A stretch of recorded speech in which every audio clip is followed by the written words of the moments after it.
Bonjour mes chers amis et branchés du développement personnel et bienvenue sur la chaîne de la métaphysique et du life design. Et si vous étiez païen sans le savoir, je vous entends déjà, vous allez me dire « Oh non, moi ça m'étonnerait bien, moi je suis musulman, moi je suis chrétienne, moi je suis juif, moi je suis bouddhiste, moi je suis jain, moi je suis sikh », bref. Vous l'avez compris, il y a autant de possibilités qu'il y a de religions, donc on ne va pas s'éterniser là-dessus. Mais si, comme moi, vous êtes agnostique, c'est-à-dire que vous vous questionnez par rapport à l'existence de Dieu et de cette force mystérieuse qui tient l'ordre cosmique dans ses mains, alors là, quand je vous demande si peut-être vous êtes païen sans le savoir, je pique votre curiosité. Le paganisme, c'est quoi? C'est ce qu'on va essayer de voir aujourd'hui dans une petite vidéo d'une vingtaine à une trentaine de minutes si je m'éternise pas trop. Mon intention ici, c'est d'éclairer plus en profondeur ce qu'on a vécu ces 2 dernières années parce que, comme dit Tolstoï, tout comprendre, c'est tout pardonner. Et à l'heure où on a réélu notre emmerdeur national, on a tous quelque chose à pardonner à quelqu'un. Que ce soit à lui pardonner à lui, si on a voté pour lui, ou que ce soit à pardonner aux autres électeurs, si on n'a pas voté pour lui. Alors, comme d'habitude, mon intro est beaucoup trop longue, vous le savez.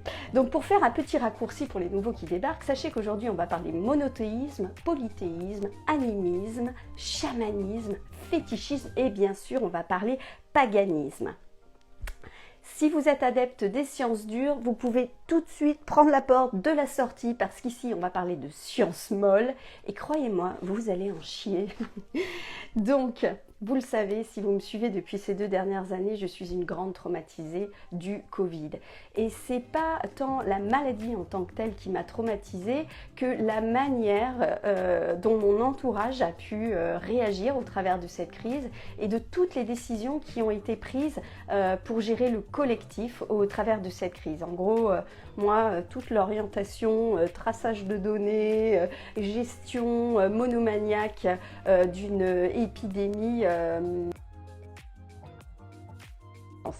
Donc, je cherche vraiment à éclairer et à comprendre et à expliquer les différences fondamentales qu'il y a entre les gens qui ont fait preuve d'intuition dès le départ et qui ont clairement remarqué qu'on les enfumait parce qu'il y avait un gros décalage entre le réel et la réalité, et puis les autres, les adhérents du narratif journalistique, les mortiphobes ou bien les morticoles, ceux qui adorent parler de la mort, et puis tous les autres catastrophistes qu'on peut trouver dans la gamme entre les deux. Et je me suis posé 3 questions en préparant ce sujet. La première, c'était pourquoi certains ont progressé avec assurance dans la recherche d'informations intelligibles qui pouvaient expliquer ce qui se passait et d'autres non. Quelle est la différence entre celui qui accepte un seul son de cloche, un discours unique, et celui qui ne s'en satisfait pas et qui recherche autre chose, quitte à être traité de complotiste en le faisant? C'est quoi la différence entre ces 2 personnes? Donc, ça fait 2 ans que je me questionne sur cette thématique-là. Alors, au début, je me suis orientée vers l'idée que finalement, la grande différence entre ces 2 types de personnes, c'était la peur de la mort. Donc, je me suis dit que c'était faisait la différence. Oui, mais voilà, quand le pape est arrivé en nous disant que l'injection était un acte d'amour, ça voulait donc dire qu'on avait un grand chef de file spirituel qui cautionnait le discours narratif qui consistait à dire que le Covid allait être la fin de l'humanité, que c'était quelque chose d'extrêmement grave. Donc je me suis dit, ben non, c'est pas forcément la spiritualité, peut-être ça participe, mais c'est pas la seule différence. Donc je me suis plutôt orientée vers l'exploration de tout ce qui était conformisme social, et j'ai à cette occasion découvert la théorie du capital social et du champ. Fait une petite vidéo que vous pourrez retrouver parmi toutes mes vidéos. C'est une miniature où je porte un col roulé blanc. J'avais pas eu le temps de faire une miniature pour ce sujet-là. Et puis récemment, j'ai réussi à faire le pont à force de moult lectures et de moult réflexions de mes petits neurones. Ici à faire le pont entre la spiritualité, la question des religions et la question du comportement social. Et je suis partie pour cette vidéo de ce premier postulat qui est que finalement, la différence s'est jouée sur la capacité de certains à avoir le réflexe de l'observation du réel. Et ces personnes-là basent toutes leurs réflexions et leurs théories sur l'empirisme, c'est-à-dire que la connaissance qu'ils ont du monde vient de leur expérience propre. Et d'ailleurs, à cette occasion, j'avais fait une petite vidéo pour voir quelle était la différence entre le spirituel et le religieux, et j'explore toute cette question de la connaissance et du savoir et de l'empirisme versus le dogmatisme au travers d'une petite vidéo qui s'appelle le futur de la spiritualité sera-t-il ésotérique, et c'est une petite miniature verte dans le display de mes vidéos. Et puis donc finalement j'en suis arrivée à la conclusion que ces gens qui ont ce réflexe d'empirisme sur le réel, ils ont cette capacité, ce sont des amoureux de la confrontation. Ils adorent confronter la parole et les actes, par exemple. Et moi, ça fait tilt. Hein.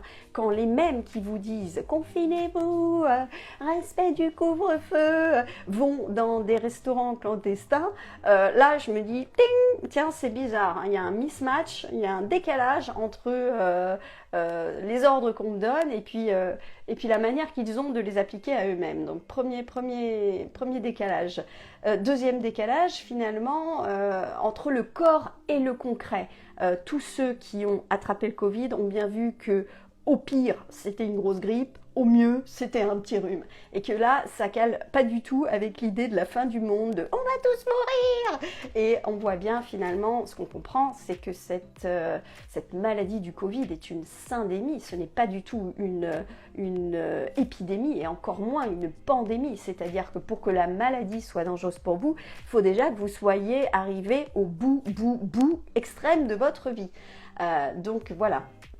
Donc finalement, il y a les gens qui sont capables de faire la différence, qui ont ce côté un petit peu intuitif, voient bien qu'il y a une différence entre l'esprit qui nous anime et tout ce champ de l'abstrait, de la symbolique qu'on peut nous présenter à travers les discours médiatiques.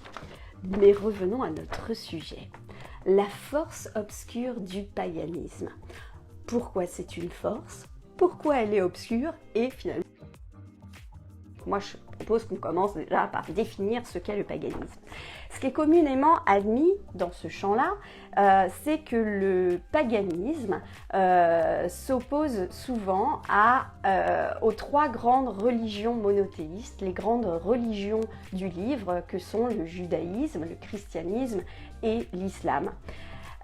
Donc on a cette idée déjà que le paganisme, ça va référer à tout ce qui est antéchrétien. Pourquoi le christianisme comme point de référence plus que le judaïsme ou que l'islam? Parce que finalement c'est au moment où il y a eu la christianisation de l'Europe, où les Romains ont petit à petit imposé cette religion dans les campagnes, et d'ailleurs le terme païen vient du mot latin paganus, pagani au pluriel, qui signifie paysan. Donc ces paysans dans le monde antéchrétien, voir un panthéon romain s'il n'était pas encore christianisé, ou un panthéon grec. Donc ces panthéons-là sont des panthéons polythéistes. Et puis il y avait les panthéons barbares, c'est-à-dire d'un côté le panthéon celte et de l'autre le panthéon scandinave, qui est une autre forme de paganisme résiduel en Europe. Donc, que vous dire d'autre?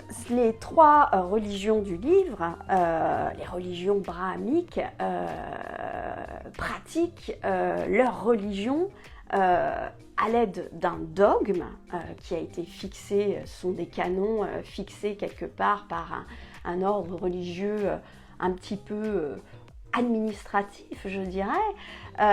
Et cet ordre, ce respect de ce dogme, il vise à quoi? Il vise à gagner son paradis, à tout miser sur l'après-vie. Donc les pratiquants de la religion du livre visent à bien pratiquer dans l'espoir de gagner quelque chose dans l'après-vie, dans l'au-delà.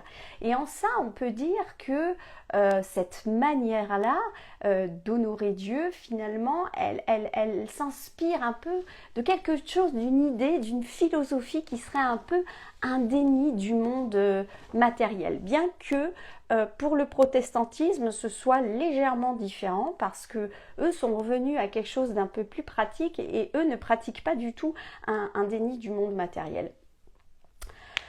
Donc quelque part, on va tout investir pour gagner son paradis. Là où en fait, le païen, lui, il est dans une...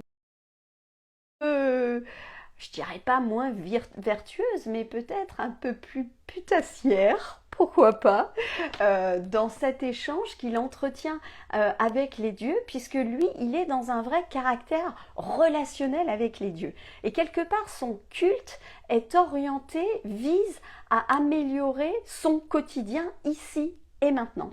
Et on peut dire que, et donc il n'y a pas, au sein de ça, il n'y a pas vraiment de dogme connu. En fait, si on regarde le monde païen, chacun a ses dieux préférés en fonction de sa corporation, par exemple, de son métier, de son quotidien, en fait. Et il n'y a pas de dogme. Et chacun pratique en fonction de ce qu'il a besoin d'apporter, d'enrichir dans sa vie quotidienne. Et d'ailleurs, dans ce monde païen, on peut même se demander si la question, est-ce que tout le monde croit réellement en l'après-vie? Ben non, pas forcément. On peut tout à fait être un pratiquant du culte païen et avoir une vision du monde athée, où il n'y a pas de l'après-vie, bien que bien souvent, dans le culte païen, on va retrouver cette grande idée de la réincarnation. Ce qui est à retenir, c'est que finalement, pour le païen, l'enfer et le paradis sont déjà sur Terre. Donc inutile de se casser la tête et autant mettre tout et faire salut Chris et bienvenue et faire donc une petite offrande de temps en temps. J'en étais donc à dire que la vision du monde païenne était plus une philosophie qu'un dogme religieux. Le païen, lui, il cherche à accepter le monde tel qu'il est, plus qu'à le transformer. Bien sûr, il va le transformer à son échelle immédiate, mais il n'a pas de grands idéaux et peut-être il entretient moins de jugement aussi par rapport à la manière qu'ont les autres de pratiquer leur culte. Et si tu veux savoir finalement quel est le degré de paganité qui t'anime, une bonne question à te poser, c'est de savoir si tu cherches à réussir dans la vie ou si tu cherches à réussir ta vie. Réussir dans la vie, c'est plus une vision qui se rapproche de celle des religions brahmiques. Là où réussir, c'est plus une question de ce qui a besoin d'être nécessaire dans ta vie pour finalement que tu en aies le degré de satisfaction adéquate.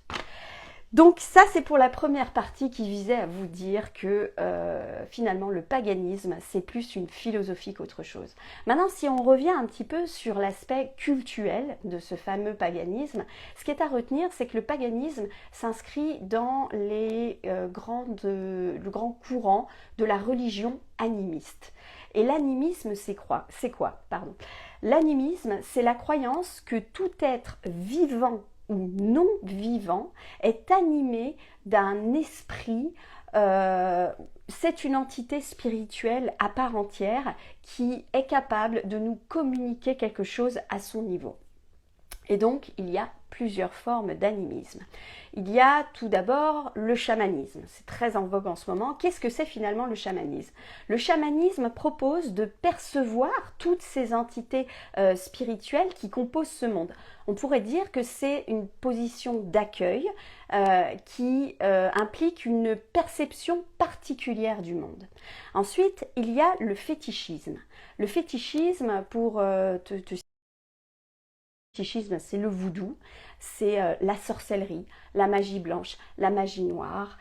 Et donc en anthropologie, le fétichisme introduit la notion de culte par rapport à un support, c'est-à-dire un objet ou quelque chose de symbolique, le feu, l'eau, le sang. Et donc le fétichisme propose d'avoir une action par rapport à ces entités spirituelles qui composent notre monde. Donc le fétichisme va s'attacher à jeter des sorts, des sortilèges, des enchantements.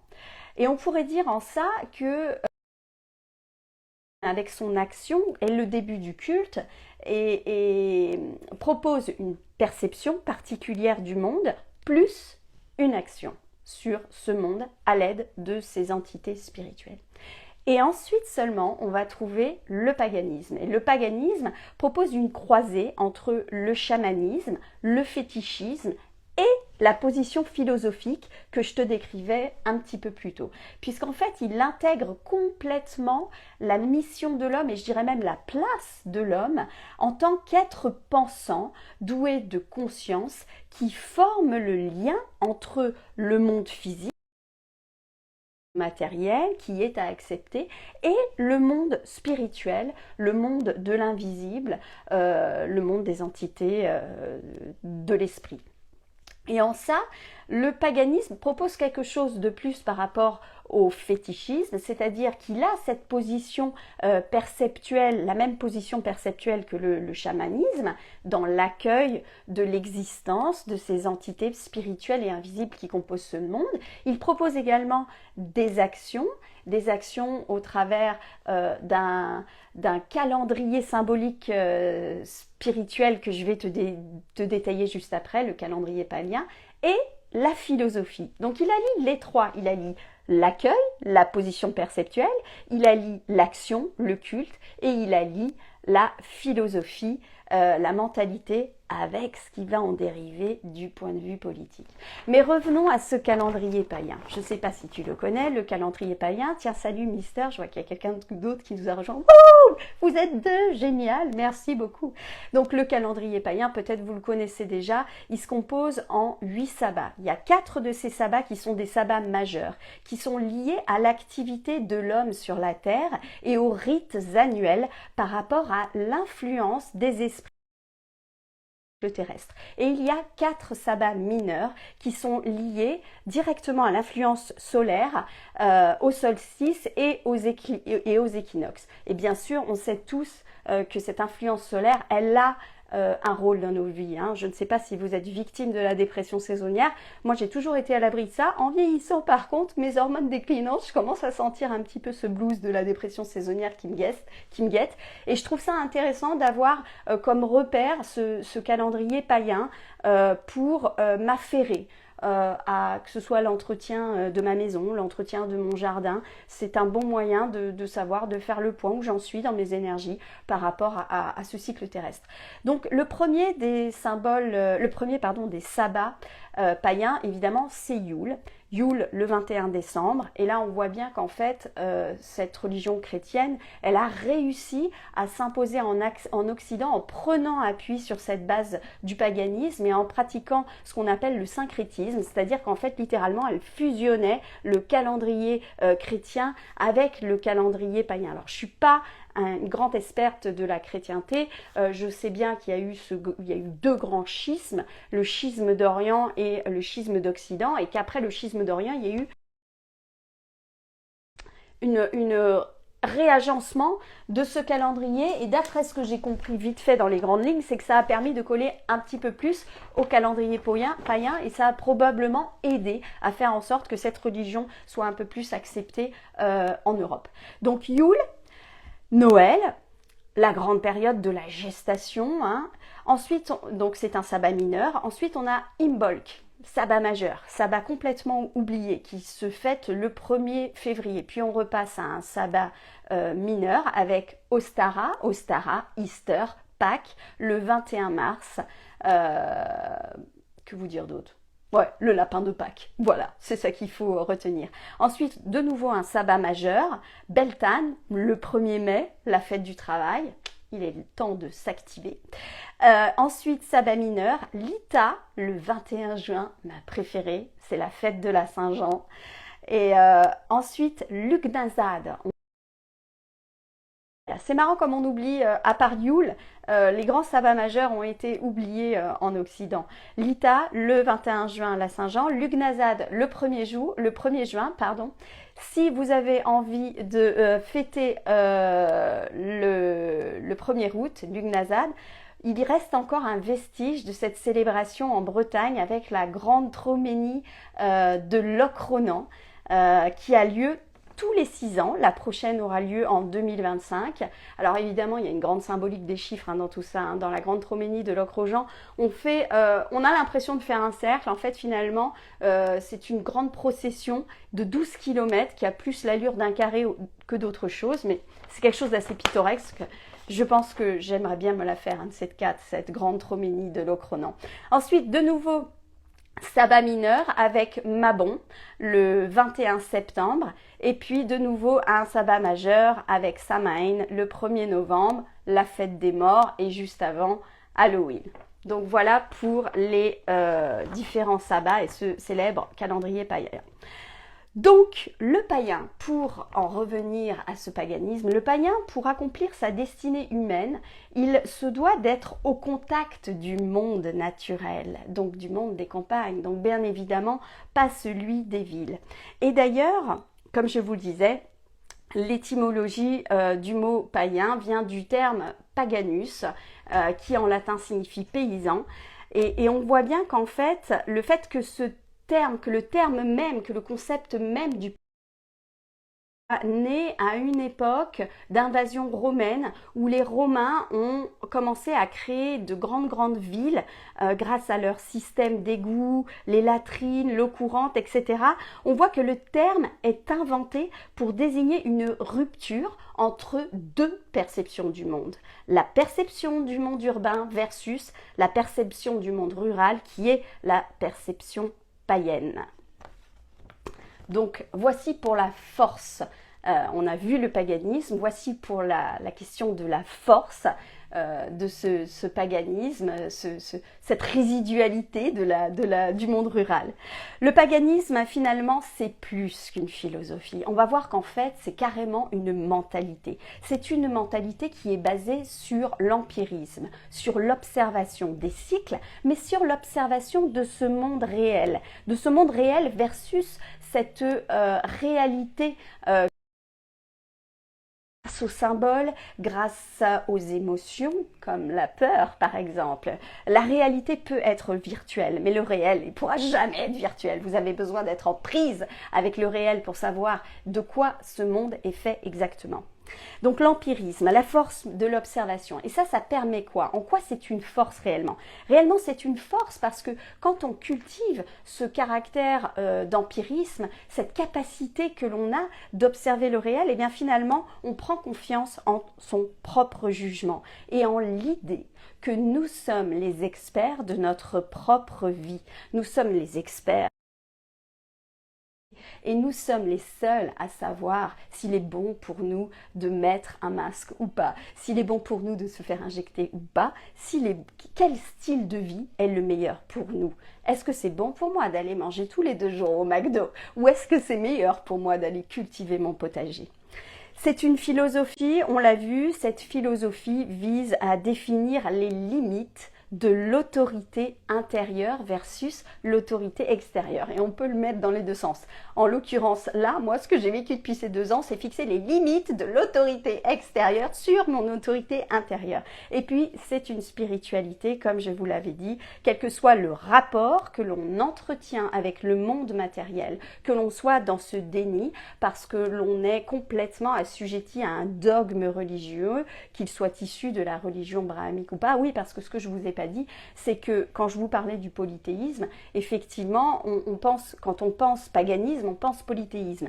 Mais l'hindouisme, lui, est également un polythéisme et il ne fait pas partie des religions païennes aux yeux des grands spécialistes. Et je pense que la raison pour laquelle il ne fait pas partie de ces religions païennes, c'est justement parce qu'il y a des écrits qui sont là. Il y a la Vedanta et en ça, quelque part, il y a un dogme qui est fixé quelque part dans les écrits et ça en fait plus une religion qu'un paganisme. Donc, quel que soit le rapport que l'on entretient avec le monde réel, que l'on soit dans le déni ou dans l'acceptation, on voit que le paganisme est une forme de spiritualité. Alors, en conclusion, finalement, ce que je voulais vous dire, c'est que chacun de nous entretient un rapport avec le paganisme, que ce soit dans le rapport que l'on a au monde, si vous êtes par exemple adepte de cette prière de sérénité qui est vraiment pour moi une prière païenne par excellence, et je vous l'ai dit comme ça vite fait de tête. Donne-moi la sérénité d'accepter ce que je ne peux pas changer, le courage de changer ce que je peux changer, les choses qui peuvent l'être, et la sagesse de reconnaître la différence entre les deux. Chacun de nous entretient un rapport spécial avec le paganisme, que ce soit dans la manière qu'il a de faire les choses, son autorité intérieure, basée sur la confiance qu'il a en son propre jugement, ou basée sur les intentions qui motivent ses actions. Le païen est un écologiste dans l'âme. Vous l'avez compris, il est très proche de ce monde naturel et quand il s'inspire de ce monde naturel pour former cette autorité intérieure, le païen, quand il veut choisir entre deux options, se pose deux questions. Est-ce que c'est bon pour moi ? Et est-ce que c'est bon pour les autres? Et c'est à lui d'établir l'équilibre qu'il y a entre ces deux choses. Évidemment que le païen n'est pas forcément un individualiste de base. Oui, il obéit à son autorité intérieure, mais quelque part, il se place comme appartenant à ce cycle naturel. Et on sait bien que dans la nature, la coopération est beaucoup plus productive que la domination ou l'expansion. Et puis, chacun de nous entretient un rapport spécifique avec le paganisme, que ce soit dans la sphère philosophique et politique. Ces Gaulois réfractaires dont on nous parlait il n'y a encore pas très longtemps, ils sont loin. Mais la pensée païenne survit toujours. C'est ce bon gros sens paysan qui est hérité de nos ancêtres. Et que ces ancêtres soient maghrébins, qu'ils soient africains, qu'ils soient turcs ou qu'ils soient asiatiques. Le païen est avant tout un homme qui est au contact de ses racines.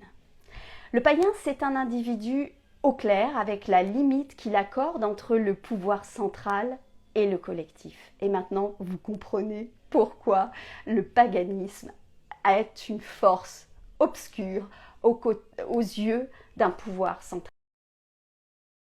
Vous considérez-vous comme païen? Et si oui, quel type de païen êtes-vous?